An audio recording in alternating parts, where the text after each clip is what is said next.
Hi, my name is Gina Bisignano, and I live in Beverly Hills. I'm a beautician. We the people are not going to take it anymore. You are not going to take away our turkey bear. You are not going to take away our votes and our freedom that our men died for. This is all injustice, and we, the people, will never give up. We will never let our country go to the globalists. The reason I'm talking to you all today is because I've literally been under a gag order for 4 years. FBI agents raid an apartment in Beverly Hills, arresting a woman accused of storming the Capitol. FBI agents and Beverly Hills police descended on the home of Gina Bisignano this morning at an apartment building on Palm Drive. Bisignano is now facing federal charges for her involvement in the Capitol riots on January 6th. These are serious charges, and they could absolutely rack up in terms of seeing federal prison time. She wrote, quote, "I was there to stop the steal," referring to the presidential election. We don't want people to get away with these crimes, and we want to send a message that if you try to do this, if these alleged crimes, that there will be a punishment. So it all started on January 19th when the feds surrounded my building and then they almost knocked down my front door. And I said to my friend, actually my student was sleeping on my couch, and I said, "Who is that?" And she's like, "Gina, the feds are here." And I said, "Don't open up." She said, "Gina, you have to answer. They're going to break down the door." So I answered the door, and I was in a state of shock. They surrounded me. They put me in cuffs. My friend was asking if they had a warrant. I mean, I really thought they've got the wrong person because it was so extreme. There was news crews out there. So they took me in and they asked me questions for hours, and I didn't really have any answers. It's as simple as we went to go see our president talk and speak. And I had a feeling, though, that we were, everybody was in the defeated mood. Like we just all felt really down because we know that would happen with the election. And I went there to hear my president speak. And then afterwards, I remember it rang in my ear, we're going to peacefully and patriotically take a walk over to the Capitol. I know that everyone here will soon be marching over to the Capitol building to peacefully and patriotically make your voices heard. Everybody went there with all the intention of using our constitutional right of confronting a tyrannical government. When I say confronting, nobody had weapons. We were all in heavy prayer, deep prayer. We were all Christians, most of us, or Jews. And when I approached the Capitol grounds, I remember saying to myself, Lord, this might be something big. But when I looked at all the pro-life pictures around me, the mutilated baby parts, I just knew I had to take this walk. And I walked into the stairwell, and there were some guys behind me, and we were all chanting "Stop the Steal, USA." And the Capitol Police opened the doors, and they started shooting us with bear spray. So we just were reiterating that we just were there to, let our voices be heard. We want them to hear us as Americans. We don't believe this election was legit. And instead of wanting to have discussions or allowing us to express ourselves and our beliefs, they started to use force. Therefore, that created a big riot, a big fight. Nobody had any weapons, and nobody went there with the intention to fight. And during that whole calamity, there were people we were in a crowd, and we were so condensed inside the tunnel that you couldn't move. And I remember I got pushed up to the side of the wall, and I remember looking down and taking a photo and saying, I'm probably going to be in a lot of trouble for being in this area. However, I can't get out because the cops were pushing so hard on us. We were all stuck in the tunnel. A police officer came over and hit me with a bat. I fell into the crowd and I was crushed. So from there, which I found really, really odd and very suspicious, was that I witnessed so many people actually beating each other up in the crowds. And I made my way, because by then I'd been hit by a bat. by the Capitol Police, I made my way over to the window and I was able to get some air and I rested against the window. And at that point, I couldn't see. I was so gassed up from the gas and the bear spray. I remember being at that window and there was a gentleman beside me who I found out was Mike Pompeo's nephew. He actually took footage of me being assaulted by quote unquote Trump supporters in the crowd. And he took footage of me as I was being assaulted and somebody was spraying me with bear spray. I remember all of a sudden we heard they just shot and killed a girl. And the rumor was the girl was 19. She's young. She was a protester. And at that point, when I was by the window, everybody was going into the room, I think a lot out of curiosity. You know, some of them were doing some, you know, vandalization and some of them were peeing in the corner. But people were just angry and they were full of fury. And we felt, at that point, we felt very defeated. And we also felt unrightfully defeated. We felt that our election was stolen and a lot of heavy, heavy emotion. Anyway, I was in front of the window when they were saying they just shot and killed a girl. I went into the room and the gentleman told me, you know, tell the guys to come out because they just shot and killed a girl and they're going to shoot the guys. So I took the telephone and I said, look, Trump said all patriots need to leave now. And I remember the guy with a cigarette in his mouth and a gas mask, and he was breaking some furniture. And I said, look, we all have to leave. You guys need to get out of the room. Trump said all patriots need to leave now. And he said, but Trump always says stuff he doesn't mean. He doesn't mean it. I'm like, look, if we don't leave now, you're going to get shot. They just shot and killed a girl. So then a lot of guys still wouldn't listen. And I went out and I said, come on, guys, we need Americans. Come and help me. I needed people to come in and help me to get the guys out. But there was no budging them. So then, because I still couldn't see, my eyes were all clouded from the burning from the bear spray. I proceeded to try to make my way down, but at that point I knew I had to just rest because I couldn't even see. And eventually we made our way down, okay, and in the front we saw people being trampled and suffocated. And I do recall them saying that they just trampled somebody and they were trying to do CPR. So there was a lot of calamity going on around me. One of the gentlemen in the crowd gave me a megaphone.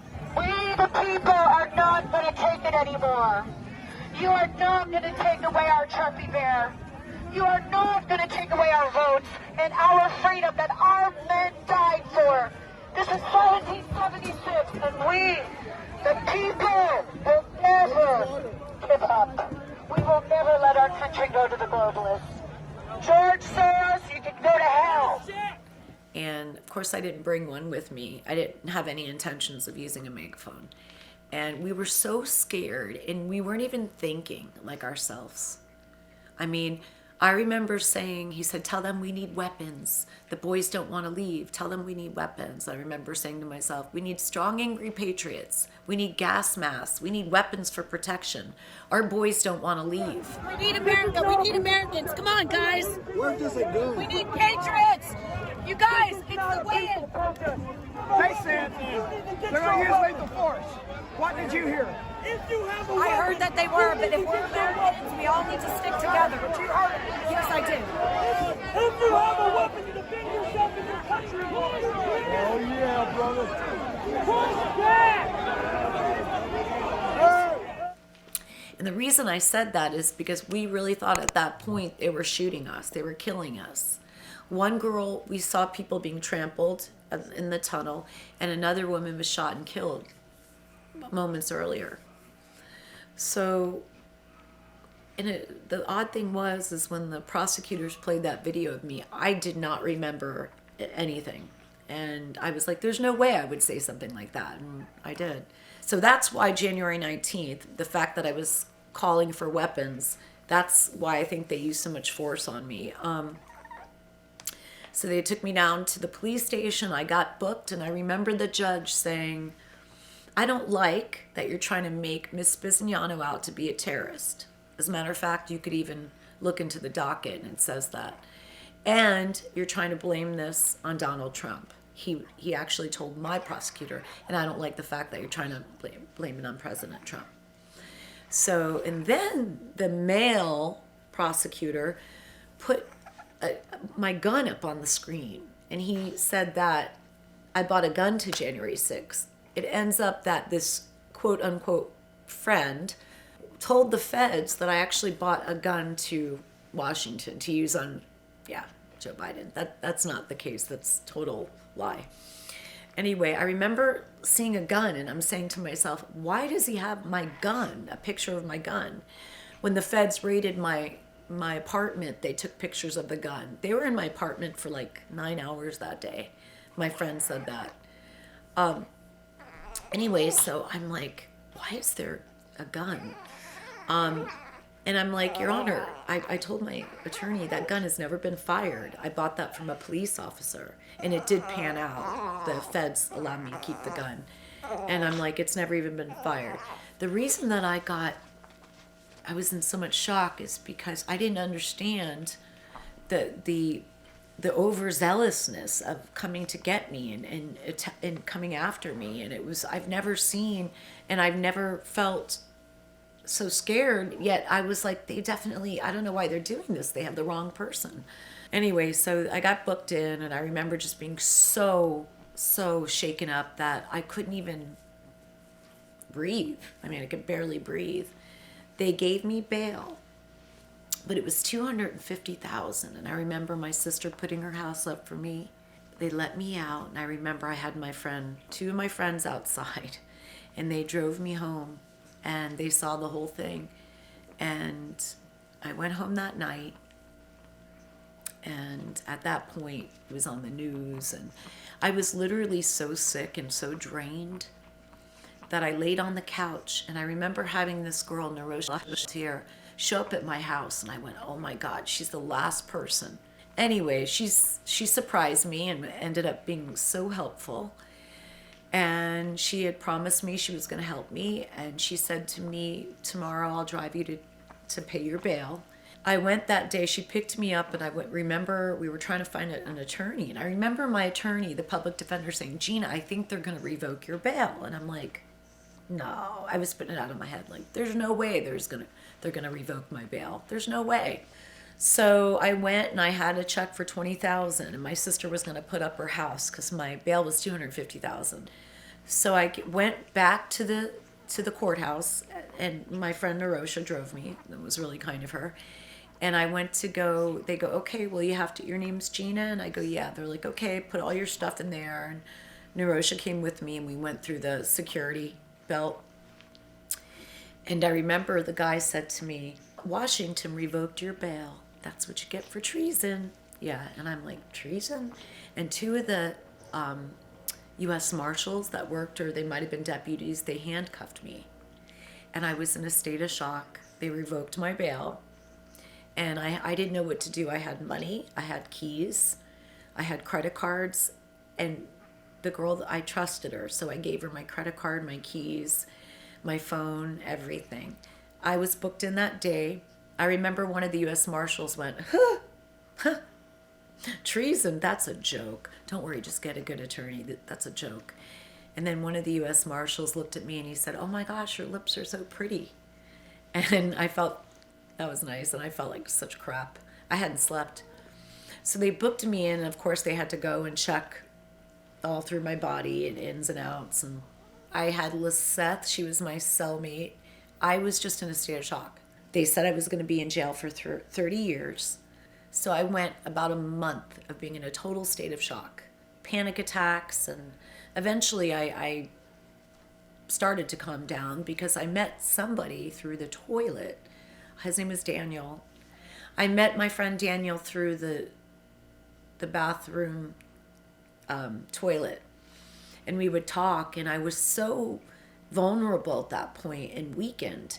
And he would say, don't worry, the Italians are going to put together money for you. He would say, and they're going to get you a good attorney. And I'm like, the Italians? He's like, yeah, your sister said the Italians were going to help you in New York. And I'm like, that's odd. So I had Daniel call my sister, Marianne. My friend Narosha was calling my family and giving her updates, but she was just kind of making them up. She ended up being a really, really bad player in this story, because she ended up, somebody told her I gave her COVID. So she told my family while I was in jail that I bought a gun to Washington, and just a lot of drama, really bad stuff. I was named in the killing of a police officer. So she was communicating that to my family, and my sister Marianne was communicating to Daniel, and Daniel was trying to get it to me through the phone. Finally, I was able to talk to my sister, and she would say, I can't really discuss what they're charging you with. I can't talk right now, but in the long, it ended up that Narosha was giving her false information. This so-called friend even met with the feds, made them a big spread, and made up all these lies. And so the feds went down on me stronger. I think I got 11 indictments. Moving on. So I was in the jail, and there was a transgender girl that was there, and she would say hi to me. Her name was Nobody. And I would put letters under the door, and she would call my sister and give her information. And then she would come back with a number that was my brother's, and I would be able to talk to my brother. She would talk to my brother, and I was devastated. And she'd say, girl, you're not devastated. You're happy. You're having a great day. The sun is shining. You're having a great day. That wasn't so. There was one time when the girl in my cell, she had her monthly cycle, and she just went off on me. And I asked her to please stop singing. She was singing all night, and I couldn't sleep. And she flipped out on me, and I said, Lisette, you're just having your monthly cycle. I'm not going to listen. I'm just going to sit here until you calm down. Eventually, she did calm down. But it was nice having her, because she did help me to get in touch with Daniel. We would have notes going through the toilet. I remember it was my birthday, and I started to feel like I had to get used to it. I was like, I need to get used to this, because I'm going to be here for a long time. And I remember that night they took us out of solitary confinement. I had been there for almost a month because of COVID. And we were able to have a cell and go to the gym. I remember that night. It was my first night in the new cell. I received a letter, and the letter said, I am your attorney, Chuck Peruto. Charles Peruto Jr. is officially running for Philadelphia District Attorney. If you don't believe punishment is a deterrent to crime, then leave, because you're stupid. Did you kill Julia Law? I didn't kill her, and neither did anybody else. I understand black people just about as well as a black person. And the letter said, I am your attorney, Chuck Peruto. Your family hired me. If you don't want to attain me, let me know now. 3 things. If you had weapons on you, you're in a lot of trouble. If you broke anything, you're in even more trouble. If you hurt anyone, you're in a lot of trouble. All I want to do is reiterate to you that I need nothing but the truth. I'm here to help you. And at this point, we're going to have to work on a plea deal. So that's what I remember him saying. You're going to be the first one to get a plea deal. I had no idea at that point.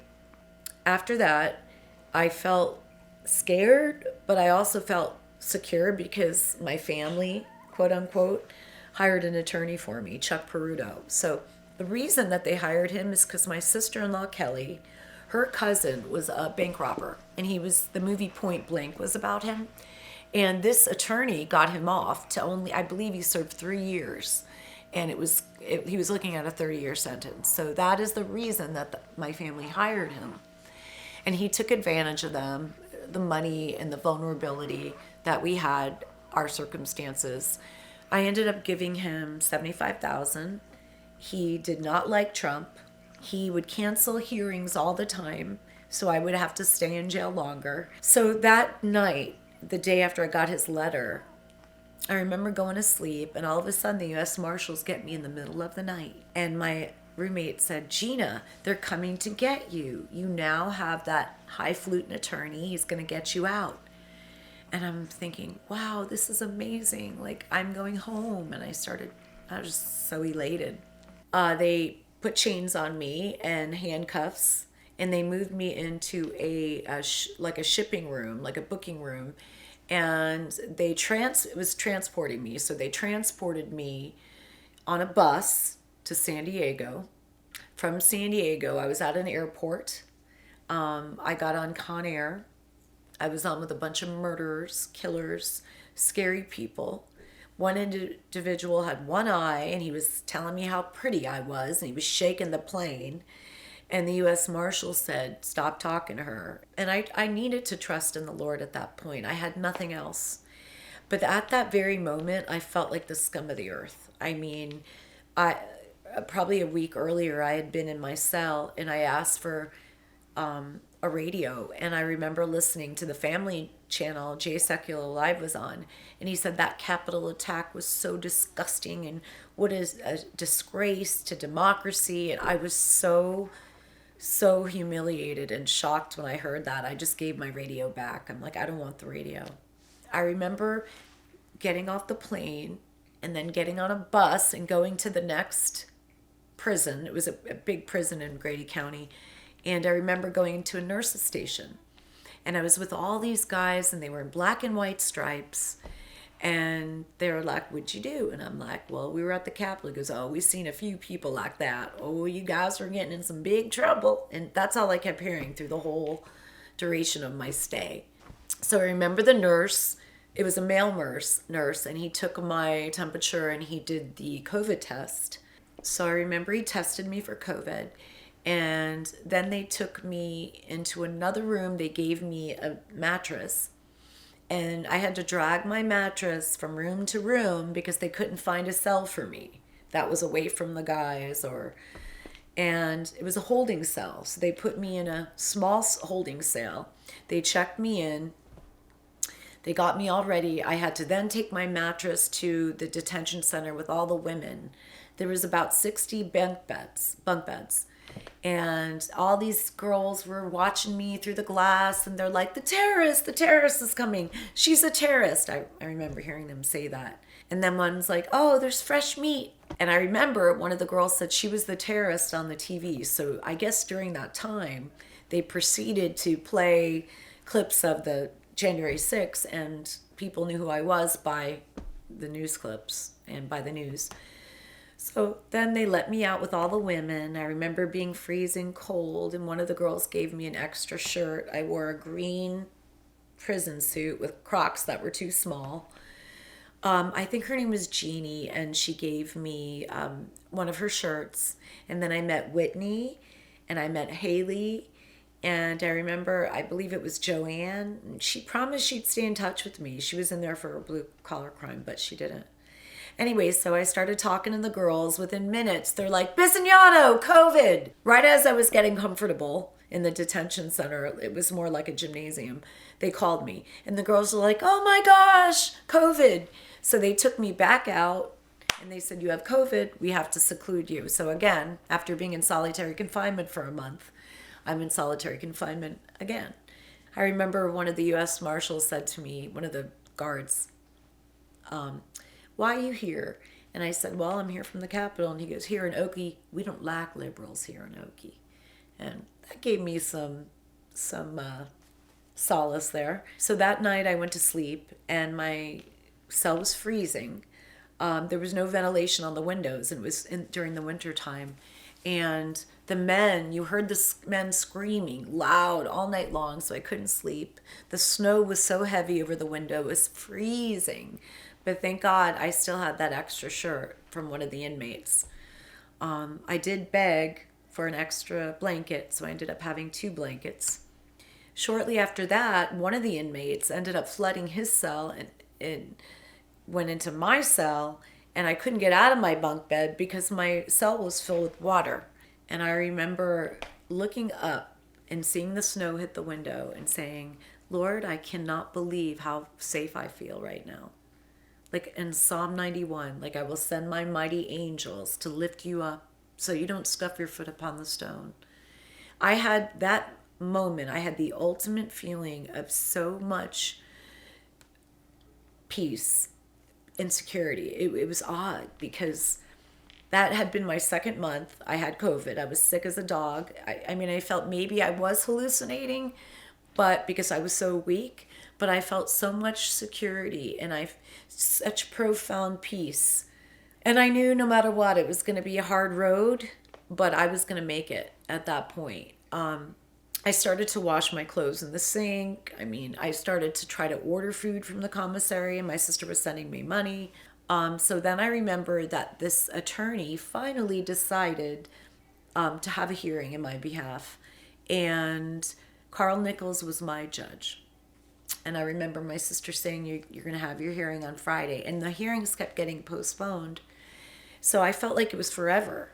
And I remember that morning they said, Bisignano, you see the judge today. And I was so shocked. And I didn't think there was a chance of me going home.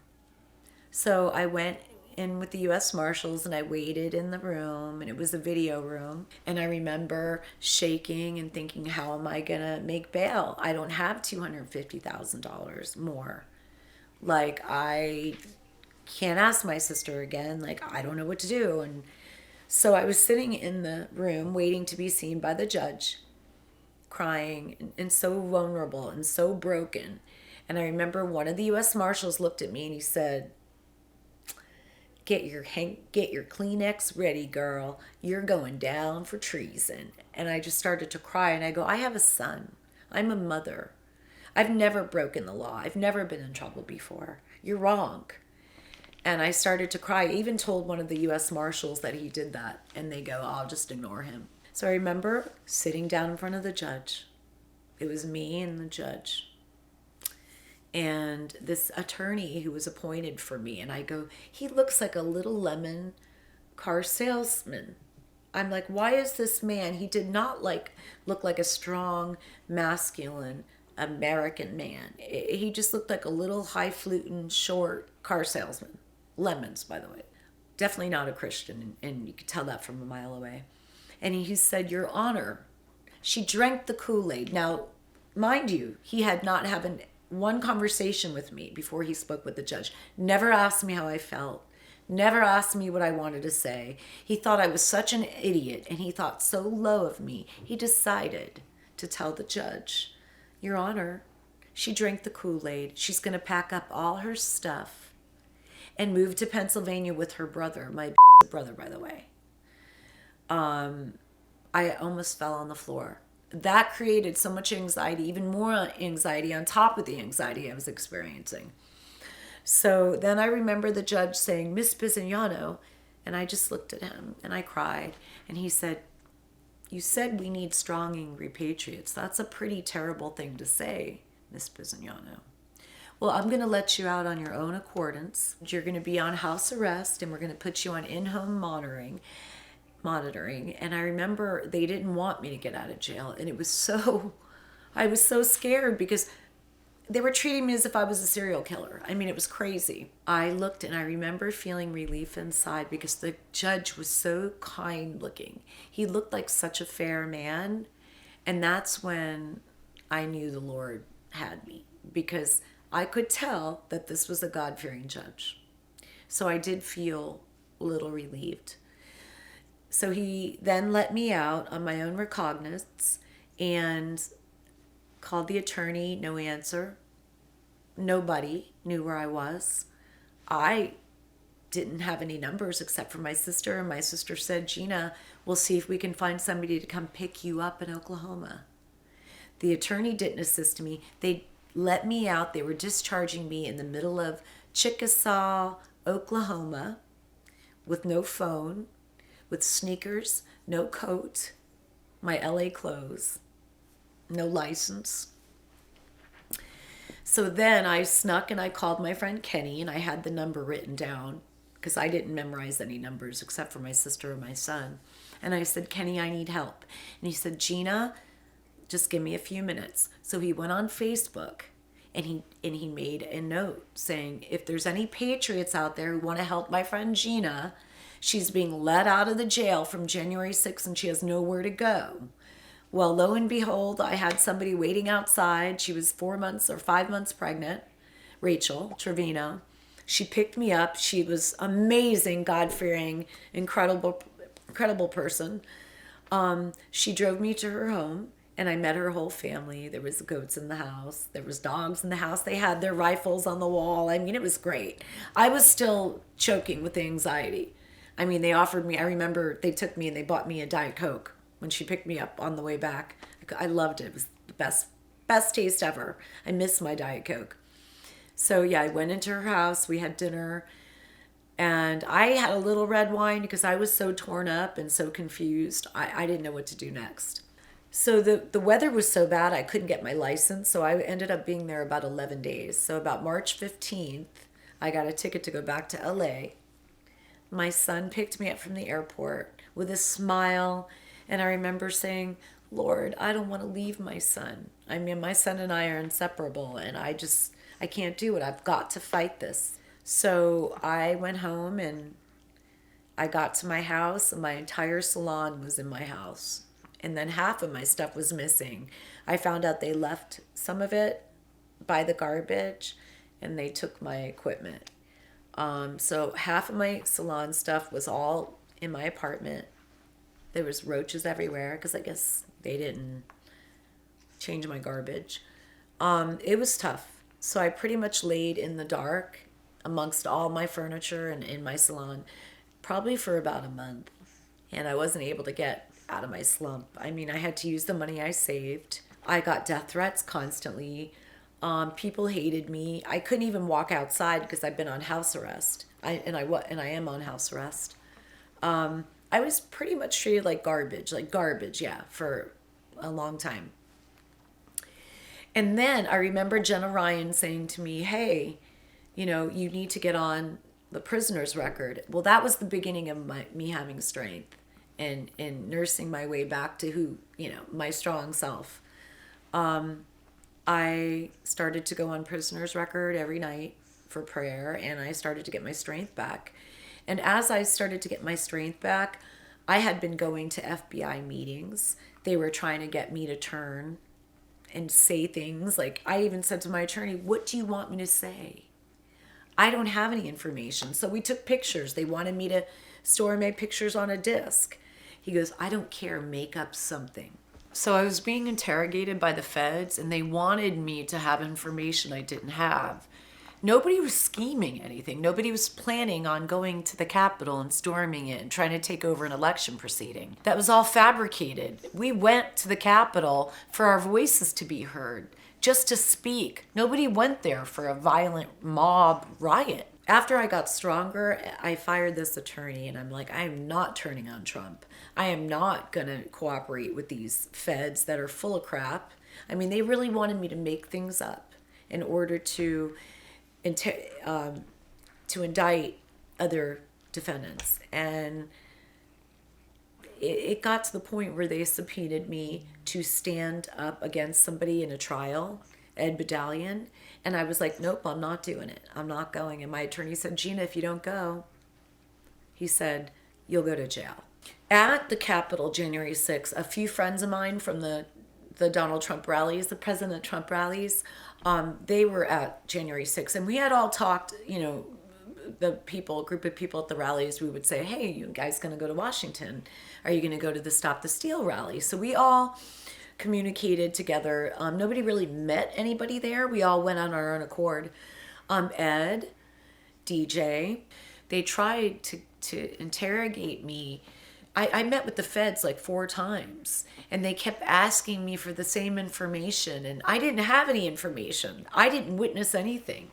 And they kept asking me, when is the last time you talked to this one? When is the last time you talked to DJ? How do you know him? Well, you have to know him. You're talking to him there. What were you saying to him right there? I was asking him if he was single, actually, a couple guys.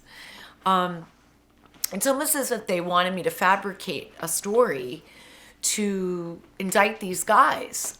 Nobody went there for violence. It was like a party. It was beautiful. People were praying.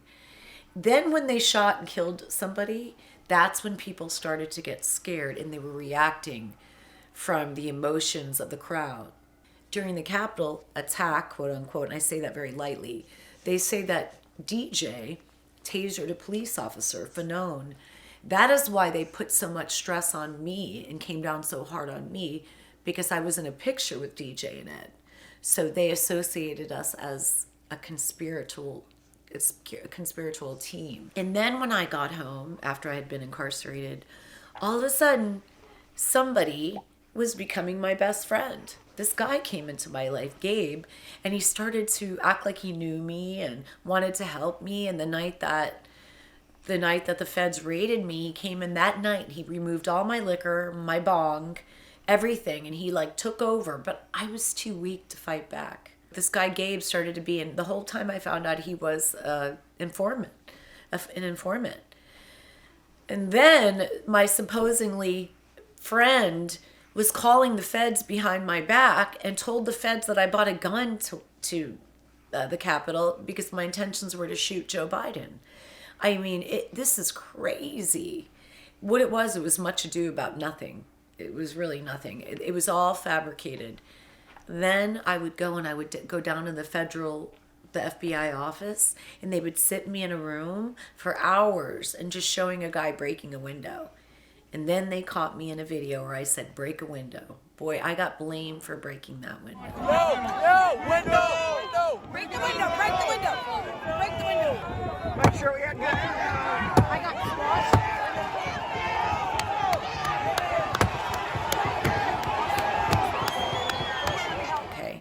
And I was riled up by the crowd. I was worked up by being in the crowd. I'm not blaming anybody but myself. So I do believe that our election was stolen. And so we had every right to stand up the way we did. But what they did was they created a narrative, the left, to put Trump supporters in a bad light. They overcharged us. I had people turning on me left and right. This girl, Naroshi Lautier, went and stole my Chanel bags when I was in jail and sold them on eBay. I had this other guy, Gabe, pretending like he was my friend the whole time, reporting back to the feds as if there was something to report on. There wasn't. And now, 4 years later, we're going to have our day in the sun. And our redemption is here. President Trump's redemption is here. All you pedophiles out there, all you globalists out there, get ready to go. Get ready to get on a plane and take a trip to Gitmo, because vengeance is mine, says the Lord, and it looks like it's time. And we are being redeemed right now, and I believe God heard our prayers and he gave us one more chance, one more opportunity, a second chance at America. I really didn't believe that God would allow this. I really thought that it was our time to be chastened because of how many babies they've killed in this country. For that alone is, I think, a reason for God's wrath. So I'm ready right now to stand up for the children and the innocent. But the trafficking, the Diddy situation, the Epstein, everything's coming into fruition right now. And I feel that God is really looking out for his people. And I do feel that because there were so many people praying to the Lord, that's why he put his hand in our lives, in our situation, and gave us a second chance with President Trump. Don't forget to like and subscribe. If you want to hear more about my January 6th experience or my Fedsurrection experience, like and subscribe here.